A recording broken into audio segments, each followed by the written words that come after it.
సాంబార్ పొడికి కావాల్సిన పదార్థములు ఈ పెద్ద గ్లాస్తో 2 గ్లాసులు ధనియాలు వేసుకోవాలండి. ఈ చిన్న గ్లాస్తో 1 గ్లాసు జీలకర్ర వేసుకోవాలండి. ఇదే గ్లాస్తో మిరియాలు వేసుకోవాలండి. ఇదే గ్లాస్తో కందిపప్పు 1 గ్లాసు, మిరియాలు 1 గ్లాసు, శనగపప్పు 1 గ్లాసు, ఎండుమిరపకాయలు 1 గ్లాసు, ఎండు కొబ్బరి కూడా 1 గ్లాసు, కరివేపాకు 1 గ్లాసు. ధనియాలు మాత్రం ఎక్కువ క్వాంటిటీ తీసుకోవాలండి. మిగతా అటువన్నీ కూడా తక్కువ క్వాంటిటీ చిన్న గ్లాసులోనే తీసుకోవాలి. అప్పుడే మనకి చక్కగా రుచికరంగా వస్తుంది అన్నమాట సాంబార్ పొడి. సాంబార్ పొడికి కావాల్సిన పదార్థాలన్నీ చూసేసాం కదండి.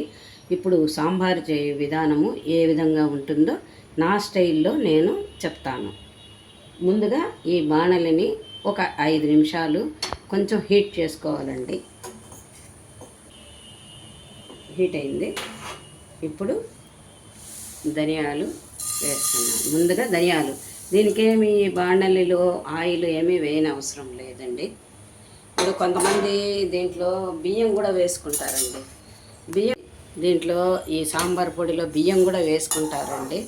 కానీ బియ్యం వేసుకుంటే బాగానే ఉంటుంది, కానీ ఎక్కువ రోజులు రాదండి.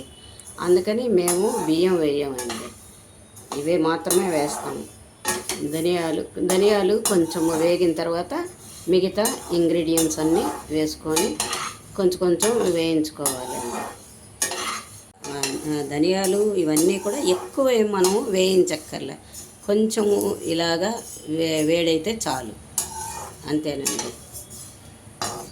ఒక 5 మినిట్స్ వేయించుకుంటే చాలు, ఎక్కువ టైం ఏం పట్టదు దీనికి. అన్నీ సపరేట్గా వేయించుకోవాలండి, లేకపోతే మనకు సరి అయిన రుచి రాదు. ఎందుకంటే ఈ పప్పులు కొంచెము అది ధనియాలు అయితే 5 నిమిషాలు పడుతుంది, ఈ పప్పులు అయితే కొంచెం 10 నిమిషాలు పడుతుంది. అందువల్ల సపరేట్గా వేయించుకోవాలి. ఎలా అయినా పప్పులు వేయించుకోవడానికి కొంత టైం పడుతుంది కదండి. అది ధనియా, మిరియం, జీలకర్ర అయితే తొందరగా వేగిపోతాయండి. ఇది కొంచెం టైం పడుతుందండి. శనగపప్పుకి కానీ కందిపప్పుకి కానీ కొంచెం టైం పడుతుందండి వేగడానికి. మిరియం, ధనియం, జీలకర్ర అటువంటివి అయితే ఎక్కువ టైం తీసుకోదు. అది బియ్యం వేయచ్చు, కానీ అంత ఎక్కువ రోజులు ఉండదు. మిరియాలు వేగిపోయండి, తీసేస్తున్నాను, వేసుకుంటున్నామండి. కొంచెంసేపు వేయించాలి. ఇప్పుడు ఈ పప్పులన్నీ ఉన్నాయనుకోండి, గబక్కన మనము చేసేసుకోవచ్చు. ఈ సాంబార్ పొడి మన దగ్గరగా ఉందనుకోండి, గబక్కన సాంబార్ చేసేసుకోవచ్చు. అది మనంగా చేసుకుంటే కొంచెం కమ్మగా ఉంటుందన్నమాట. మన ఇంట్లో మనకు కొంచెం శ్రమ అని అనుకోవచ్చు, కానీ కొంచెం మనంగా చేసుకొని మన పిల్లలకి పెట్టుకుంటే చాలా ఇష్టంగా బాగా తింటారు, కమ్మగా ఉంటుంది. మన చేతుల్లో మనం చేసే తృప్తి కూడా మనకి ఉంటుందన్నమాట. చాలా బాగుంటుంది, కమ్మగా. మనం ఫ్రెష్గా తీసుకొచ్చి చేస్తాం కదండి, చాలా బాగుంటుందండి. ఇప్పుడు ఈ కందిపప్పుని తీసేస్తున్నాను నేను. వేగా ఏమీ వేయించక్కర్లేదు, తీసేస్తాం. వేసుకుంటున్నామండి. దీనికి కూడా ఎక్కువ సమయం పట్టదండి, కొంచెం సేపేలోనే అయిపోతుంది. ఇది కట్టండి, ఇది కూడా ఎక్కువ టైం ఏమీ తీసుకోదండి. జీలకర్ర కూడా తొందరగానే వేగిపోతుంది. మిరియాలు వేస్తున్నాను. ఈ మిరియాలు వేస్తే మనకు కొంచెం ఘాటుగా చక్కగా ఉంటుంది, బాగుంటుంది. మిరియాలకి ఏం పెద్ద ఎక్కువ టైం పట్టదండి, 2 నిమిషాల్లో అయిపోతుంది. చూశారు కదండి. ఇప్పుడు ఇది 2 నిమిషాల్లో అయిపోయింది. అదే పప్పులు అనుకోండి కొంచెం టైం తీసుకుంటుంది అన్నమాట. అది కరివేపాకు, మిరపకాయలు ఒకేసారి వేయించేసుకోవచ్చండి. ఇవి ఒకేసారి వేయించేసుకోవచ్చు.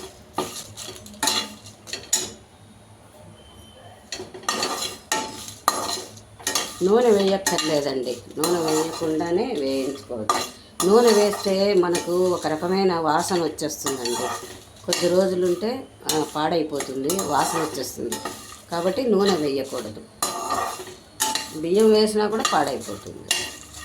అది నా స్టైల్ అండి, నా స్టైల్లో నేను చేస్తున్నాను. మీరు కూడా ఒకసారి ట్రై చేసి చూసి ఎలా ఉందో నాకు కామెంట్ రూపంలో చెప్పండి. సబ్స్క్రైబ్ కూడా చేసుకోండి. అయిపోయిందండి, ఇది కూడా వేగిపోయింది. నేను ఇప్పుడు మిక్సీ పట్టి మీకు చూపిస్తాను. అదేనండి, కొద్దిగా చింతపండు వేసుకుంటే కూడా బాగుంటుంది అన్నమాట. అది చెడిపోకుండా ఉంటుంది. అన్నమని ఇలాగా చల్లారి పెట్టేసామండి. ఇప్పుడు చల్లారిపోయింది. ఇప్పుడు మిక్సీ పట్టుకుందాం.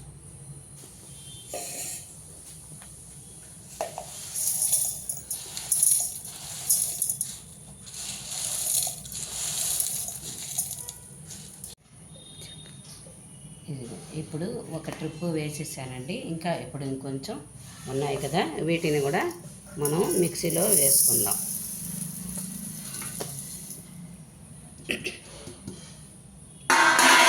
ఈ విధంగా మిక్సీలో వేసుకొని వాడిద్దాము. మిక్సీ వేసుకుందాం. ఇందులో కలిపి ఈ అదేంటి ఎండు కొబ్బరి, ఈ ఎండుమిరపకాయలు అవి వేయకూడదండి, ఎందుకంటే సరిగా మెదగదు. అందుకని చెప్పేసి దీన్ని మనము లాస్ట్లో అయినా వేసుకోవాలి, లేకపోతే మొదట్లో అన్నా వేసుకోవాలి.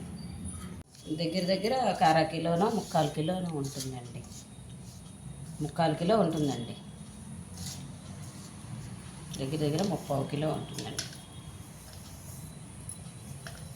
ఇలాగా మనము ఇంట్లో రెడీ చేసుకుంటే బాగుంటుందండి, కమ్మగా ఉంటుంది. మనం ఇంట్లో గనక ఈ సాంబార్ చేసుకుంటే వీధి చివరి దాకా వాసన వెళ్తుందండి, అంత కమ్మగా ఉంటుందండి. మీరు కూడా ఈ విధంగా తయారు చేసి ఎలా ఉందో నాకు కామెంట్ రూపంలో పెట్టండి. మీ పిల్లలు కూడా చూసి చాలా బాగుంది ఈ సాంబారు తిని చూసి టేస్ట్ చేసి చెప్తారు. మీరు కూడా టేస్ట్ చూసి నాకు ఎలా ఉందో చెప్పండి. Thank you. దీనిని ఒక డబ్బాలో స్టోర్ చేసుకొని పెట్టుకోవాలి. నాకు మళ్ళీ కామెంట్ రూపంలో చెప్పండి ఎలా ఉందో.